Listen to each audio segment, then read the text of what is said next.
Have you ever wondered why two people can search the same river, and one walks away with an ordinary pebble, while the other finds a gemstone worth hundreds or even thousands of dollars? It isn't luck. It's knowing how to read the river. Most people spend hours searching in the wrong places, picking up the wrong stones, and walking straight past the clues that nature has been leaving behind for millions of years. In this documentary, you'll discover where gemstones really hide, why they almost never look the way people expect, and the simple geological clues that can dramatically improve your chances of finding them. Because once you understand how a river sorts its stones, you'll never look at one the same way again. Let's begin. Number 1. Before you search, choose the right river.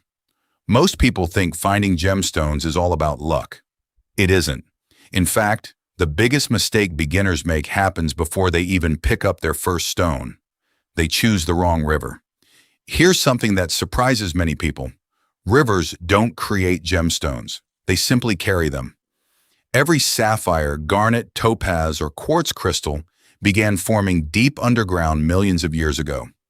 Over time, weathering and erosion broke those minerals free from the surrounding rock, and rivers carried them downstream. That means if the rocks upstream never contain gemstones, the river probably won't either. This is why experienced collectors don't start by looking at the water. They start by looking at the geology. A river flowing through granite, metamorphic rock, ancient volcanic formations, or mineral-rich pegmatites has a much better chance of transporting durable gemstones than one flowing through ordinary sedimentary rock. Of course, favorable geology isn't a guarantee. It simply tells you the search is worth your time. Think of it this way. A river is like a conveyor belt. It can only deliver what's already in the landscape upstream. Choose the wrong river, and you could search for hours without finding anything unusual. Choose the right one, and every handful of gravel becomes a genuine possibility. But even in the right river, gemstones aren't scattered everywhere. The current quietly sorts every stone by its size, shape, and weight, concentrating the heaviest materials in surprisingly predictable places. And that's exactly where we'll look next. Number 2, let the river do the searching for you. At first glance, a riverbed looks completely random. Thousands of stones of every size and color are scattered across the bottom, making it seem impossible to know where to begin. But a river is far more organized than it appears. Every second, flowing water is sorting those stones. Lighter material is carried farther downstream, while heavier rocks gradually settle whenever the current begins to lose energy. It's the same natural process that separates sand from gravel after every flood. That's why experienced gemstone hunters don't search every part of a river equally. They focus on the places where heavy materials naturally collect. One of the best locations is the inside of a riverbed. As the current slows around the curve, heavier stones are more likely to drop out of the flow and remain behind. Large boulders can create another opportunity. Water rushing around them forms small areas of slower current, allowing dense minerals to settle nearby. Cracks in exposed bedrock are also worth examining. Over many years, those narrow spaces can trap heavy gravel while lighter material continues downstream. After major floods, newly formed gravel bars deserve attention as well. Fast-moving water often uncovers fresh material that has been buried for years, sometimes exposing stones that were previously out of reach. Of course, none of these places guarantee gemstones. What they do is dramatically increase the odds compared with searching random patches of river gravel. The key is to stop thinking like someone looking for a shiny rock. Instead, think like the river itself. Where would the current naturally leave behind its heaviest cargo? Because once you understand where a river stores its dense minerals, the next challenge becomes knowing which ordinary-looking stones are actually worth picking up. Number 3, the best gemstone might be the ugliest rock you see. Most people walk past valuable stones without realizing it, not because they're hidden, but because they don't look valuable at all. Movies and jewelry stores have trained us to expect gemstones to sparkle with brilliant colors. In reality, rough gemstones fresh from a river are often dull, muddy, scratched, and completely ordinary. A rough sapphire may look gray instead of deep blue. A garnet can resemble a dark brown pebble. Topaz is often so pale that it blends in with the surrounding gravel.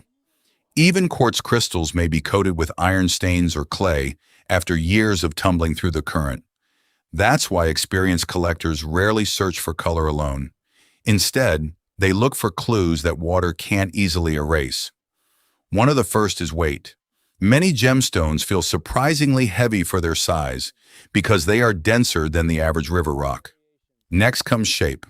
While years of erosion round off sharp edges, some stones still preserve flat crystal faces, straight edges, or symmetrical forms that stand out from ordinary pebbles. Then there's translucency. Hold a damp stone toward the light. Even if it isn't transparent, a slight glow around the edges can reveal a mineral that deserves a closer look. Finally, pay attention to hardness. Hard gemstones survive years of grinding against other rocks, often retaining cleaner surfaces while softer materials wear away more quickly. None of these signs prove you found a gemstone, but when several appear together, they're often enough to turn an ordinary-looking pebble into one worth keeping. And once you've learned what to pick up, the next step is just as important, knowing where experienced collectors look first, before they examine a single stone. Number 4. Follow the black sand. If experienced gemstone hunters could give beginners just one piece of advice, it might be this: don't watch the colorful stones, watch the black sand. At first glance, black sand doesn't look exciting. It's dark, fine, and easy to mistake for ordinary sediment, but geologists see it differently. Black sand is often made up of dense minerals such as magnetite or ilmenite. These minerals are much heavier than common sand, which means they tend to settle in the same places where other heavy materials collect.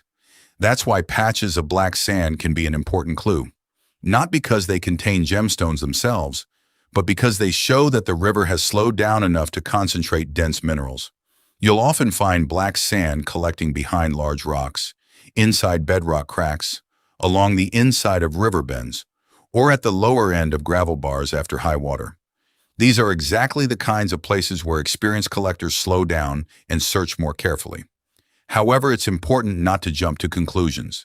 A deposit of black sand does not guarantee that gemstones are nearby. Many rivers contain heavy minerals but no valuable gemstones at all. Think of black sand as a geological indicator, not a treasure map. The real advantage is that it helps narrow your search. Instead of examining every square foot of a riverbed, you can focus on the locations where nature has already done much of the sorting for you. And once you've found one of those promising spots, there's another detail that can dramatically improve your chances. It's not the stones lying on the surface, it's what's hiding beneath them. Number 5. Don't stop at the surface. Most beginners search only what they can see. They scan the top layer of gravel, pick up a few interesting stones, and move on. Experienced collectors often do the opposite. That's because the surface is constantly changing. Every season, flowing water rolls fresh pebbles downstream, covering older material beneath them. The layer below can tell a very different story. As heavy minerals settle over time, they often work their way deeper into the gravel until they're stopped by something solid, such as tightly packed clay, compact gravel, or exposed bedrock. These natural barriers prevent dense material from sinking any farther, allowing it to accumulate over many years. For that reason, many collectors carefully move aside the loose surface stones before examining the denser layer underneath. This doesn't mean digging deep holes or disturbing the river unnecessarily. In many places, regulations protect waterways, so always follow local laws and practice responsible collecting. Instead, focus on naturally exposed areas where erosion has already revealed deeper gravel. After periods of high water, fresh cuts along gravel bars or newly exposed bedrock can offer an excellent opportunity to inspect material that hasn't been sitting on the surface for long. One promising stone doesn't necessarily mean you've found the best part of the deposit. Nature rarely concentrates heavy minerals in a single handful of gravel. If you begin finding unusually heavy stones, small garnets, quartz crystals, or other resistant minerals in one area, slow down and examine the surrounding material more carefully. Rivers often concentrate similar materials together. The first interesting stone may simply be a clue that you've reached the right location. And once you've found that location, the next challenge isn't finding more stones. It's learning how to tell whether they're ordinary river rocks or something far more valuable. Number 6. How to tell an ordinary rock from a potential gemstone. This is where many promising discoveries are accidentally thrown away. A rough gemstone rarely announces itself with brilliant color or perfect clarity. In fact, some of the most valuable specimens look almost identical to the surrounding gravel until you know what to look for. Start with the surface. Does the stone have a waxy, glassy, or unusually smooth luster when it's wet? Many gemstones reflect light differently from common river rocks, even before they're polished. Next, examine its structure. Natural crystals sometimes preserve flat faces, straight edges, or geometric shapes that ordinary pebbles don't have. Even if years of erosion have rounded the stone, small sections of those crystal faces may still be visible. Then consider its transparency. Hold the stone toward the light or wet it with water. Some minerals reveal a faint glow around the edges, while others remain completely opaque. That subtle difference can be an important clue. Weight is another useful indicator. If two stones are about the same size but one feels noticeably heavier, it's worth a closer look. Dense minerals often stand out the moment you hold them in your hand. But here's the most important rule. Never identify a gemstone using just one characteristic. Color alone can be misleading. Weight alone can be misleading. Even crystal shape isn't proof. Experienced collectors combine several clues before deciding whether a stone deserves further examination. The goal isn't to identify every gemstone on the riverbank. The goal is to recognize which stones are unusual enough to keep and examine later. Because the most successful collectors don't find more gemstones simply because they're luckier. They find more because they leave fewer good stones behind. And that raises one final question. When is the best time to search a river if you want nature to do most of the work for you? Number 7. The best time to search is after the river changes. If you visit the same river every weekend, you might assume you're searching the same place. In reality, you're not. Rivers are constantly reshaping themselves. Every heavy rain, seasonal flood, and fast-moving current rearranges gravel, uncovers new bedrock, and exposes material that may have been buried for years. That's why experienced collectors pay close attention to when they search, not just where. One of the most productive times is after water levels drop following a significant flow event. As the current recedes, it often leaves behind fresh gravel bars, newly exposed cracks in bedrock, and concentrations of heavy material that weren't visible before. These freshly reworked areas are worth investigating because they haven't been searched for long, if at all. On the other hand, a gravel bar that has remained unchanged for months may have already been picked over many times, especially in popular collecting areas. Timing also matters for visibility. Clear, shallow water makes it much easier to spot unusual shapes and textures beneath the surface than fast, muddy water. Good lighting can reveal subtle details that disappear on an overcast day. Of course, no discovery is worth taking unnecessary risks. Fast currents, unstable banks, and rising water can become dangerous very quickly. Always check local conditions, respect private property, and follow collecting regulations in your area. A successful day isn't measured by how many stones you carry home. It's measured by whether you search safely, carefully, and in the right places. Because once you understand where, what, and when to search, one question remains. Which gemstones are you actually most likely to find in a river? And which ones are far rarer than most people imagine? Number 8, which gemstones can you actually find in a river? This is where expectations need to match reality. Many people head to a river hoping to find a diamond or a large sapphire on their first trip. While those discoveries have happened in certain parts of the world, they are exceptionally rare and depend entirely on the local geology. The good news is that rivers can still produce an impressive variety of gemstones. Quartz is one of the most common. Clear crystals, smoky quartz, rose quartz, and even amethyst fragments can all be carried downstream from their original source. Agate and jasper are also popular finds. Their smooth surfaces and distinctive patterns make them favorites among collectors, especially after they've been cleaned. In regions with the right geological history, you may also encounter garnet, tourmaline, topaz, beryl, or even rough sapphire. These minerals are much less common, but they have all been recovered from river gravels in different parts of the world, where the surrounding bedrock supports their formation. The key point is this: the river doesn't decide what you'll find. The geology upstream does. That's why two rivers only a few miles apart can produce completely different minerals. One may be rich in quartz and agate, the other may contain garnets. A third may hold nothing more than ordinary pebbles. Learning what has been documented in your region is one of the smartest ways to improve your chances before you ever step into the water. And perhaps the most surprising lesson of all is this. Some of the most valuable stones aren't the brightest, the biggest, or even the most beautiful. They're simply the ones that everyone else walked past. That's the difference between looking at a river and truly knowing how to read one. Number 9. Simple field tests.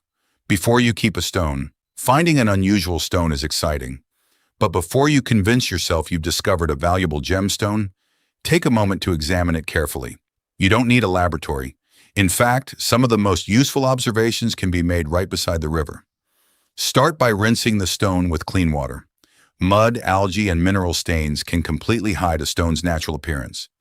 A quick rinse may reveal crystal faces, subtle transparency, or colors that weren't visible just seconds before. Next, look at it in direct sunlight. Natural light often exposes details that indoor lighting cannot. Slowly rotate the stone in your hand and watch how it reflects light. Does it have a glassy luster? Does it glow slightly around the edges? Those small details are often more meaningful than bright color alone. If you carry a simple 10 times hand lens, use it.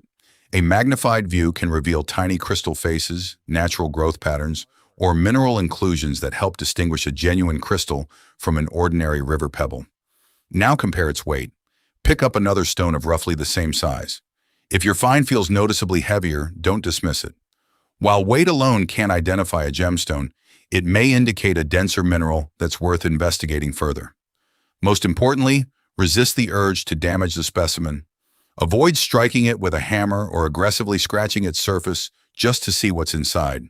A crystal that appears ordinary on the outside may still be valuable as a natural specimen, and unnecessary damage can reduce both its scientific and collector value. Remember, your goal isn't to make a final identification on the riverbank. It's simply to recognize when a stone deserves a closer look after you get home.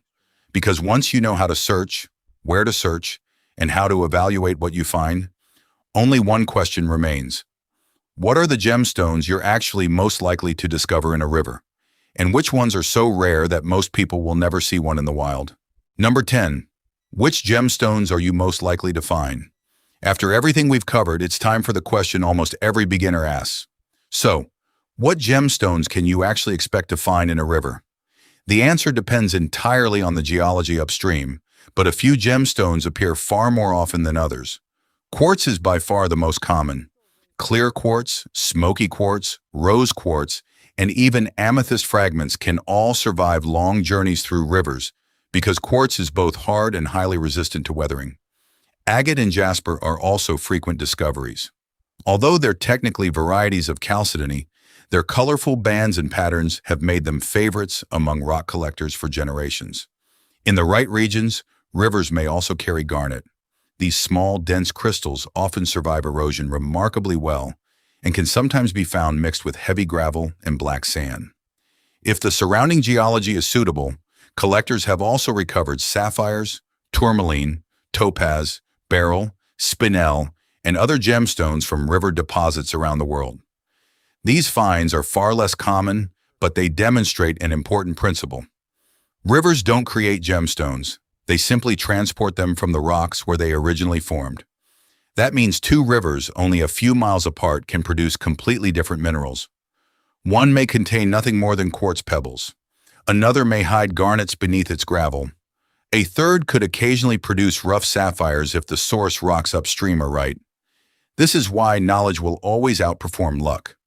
The more you understand geology, river dynamics, and mineral identification, the fewer promising stones you'll leave behind. And perhaps that's the greatest lesson of all. Most valuable gemstones don't stand out because they're brighter than everything else. They stand out because someone knew what everyone else overlooked. The next time you walk along a river, remember that you're not just looking at thousands of random stones.